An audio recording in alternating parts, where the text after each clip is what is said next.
Hey everybody, Andy here. Going to talk about the penultimate episode of Ash vs. Evil Dead, episode 9, Bound in the Flesh, or Bound in Flesh. I'm not sure which the title is. IMDb says one thing, my cable provider says another, so either way, there's a the or there's not.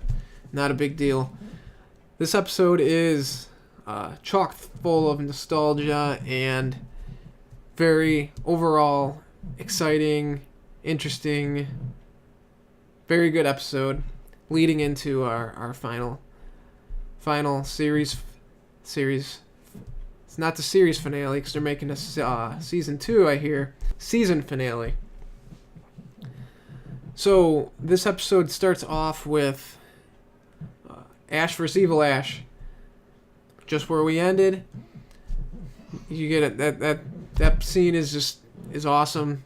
Like I said, chock full of nostalgia. You're back in the cabin, Ash fighting Evil Ash. That works out good. Kelly and Pablo go into the woods with the hikers because they're trying to. The hikers show up. They want to get rid of them, obviously. So Pablo and Kelly lead them into the woods to help them get them away. Amanda, of course, disappeared. Now shows up in the woods and kills 2 of the hikers. That scene is pretty funny because, well, what she does with with the dead bodies, she uses them as puppets. If anybody's seen that terrible horror movie with Clint Howard and called The Ice Cream Man, where he uses the head as a puppet, it's kind of like that, but better. And I'm sure no one's seen that movie, so it's so that scene's pretty funny. Then Ruby shows up. In an odd way, I noticed when she comes in, she kind of seems like she was flying through the trees or jumped out of the trees. It seemed kind of mystical or superpowered.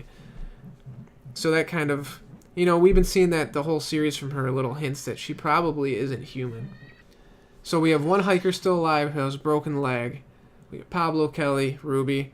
They make their way back to the cabin, talk to Ash.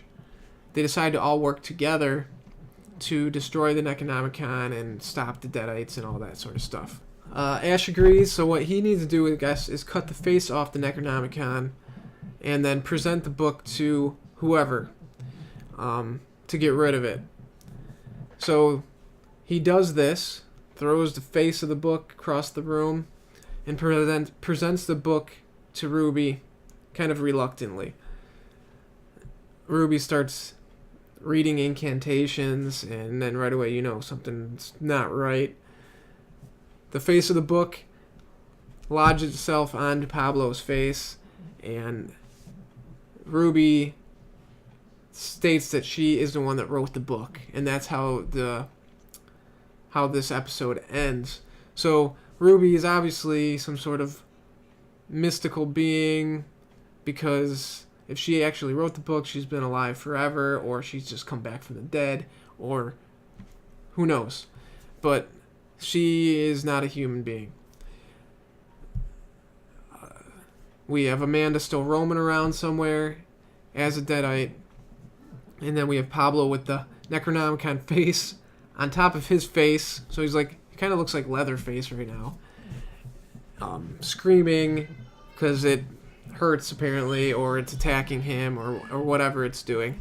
And then Kelly's just trying to help Pablo. So that's how it ends. Anyways, I'm looking forward to the season finale, and we'll talk about that next week.